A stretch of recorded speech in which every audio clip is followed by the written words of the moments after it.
8ನೇ ತರಗತಿ ತಿಳಿ ಕನ್ನಡ ಪದ್ಯಭಾಗ 2 ಆರಿದ ಹಕ್ಕಿಗಳು ಪ್ರಶ್ನೋತ್ತರ ಕೃತಿಕಾರರ ಪರಿಚಯ ರೋಹಿದಾಸ ವಿಠಲ ಭಂಡಾರಿ ಕಾಲ 1936ರಲ್ಲಿ ಇವರು ಜನಿಸಿದರು.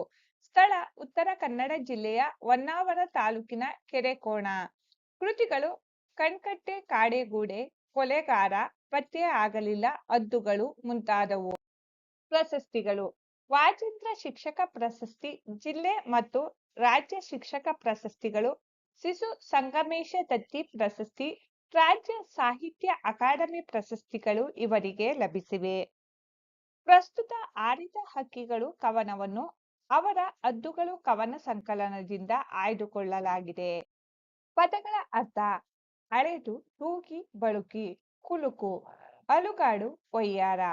ಮಾತೃಸ್ಥಾನ: ಮೂಲ ನೆಲೆ, ಹುಳಿ. ಮಾತು, ಧ್ವನಿ, ಚಿಟಬಿಲ್ಲು, ಹಕ್ಕಿಗೆ ಹುರಿಯಿಟ್ಟು ಕಲ್ಲು ಬೀರುವ ಸಾಧನ. ಪ್ರಶ್ನೆಗಳು: ಮುಖ್ಯ ಪ್ರಶ್ನೆ 1. ಕೆಳಗಿನ ಪ್ರಶ್ನೆಗಳಿಗೆ ಒಂದು ವಾಕ್ಯದಲ್ಲಿ ಉತ್ತರಿಸಿರಿ. ಪ್ರಶ್ನೆ 1. ಉದ್ಯಾನದ ಗಿಡಗಳು ಹೇಗೆ ಬೆಳೆದು ನಿಂತಿದ್ದವು? ಉತ್ತರ: ಉದ್ಯಾನದ ಗಿಡಗಳು ಹೂ ತುಂಬಿ ಬೆಳೆದು ನಿಂತಿದ್ದವು.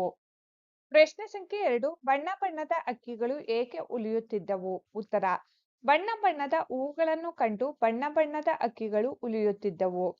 ಪ್ರಶ್ನೆ 3. ಬಣ್ಣ ಬಣ್ಣದ ಹಕ್ಕಿಗಳಿಗೆ ಚಿಟಬಿಲ್ಲು ಹೊಡೆದದ್ದು ಏಕೆ? ಉತ್ತರ: ಮಾಂಸಕ್ಕಾಗಿ ಬಣ್ಣ ಬಣ್ಣದ ಹಕ್ಕಿಗಳಿಗೆ ಚಿಟಬಿಲ್ಲು ಹೊಡೆದದ್ದು.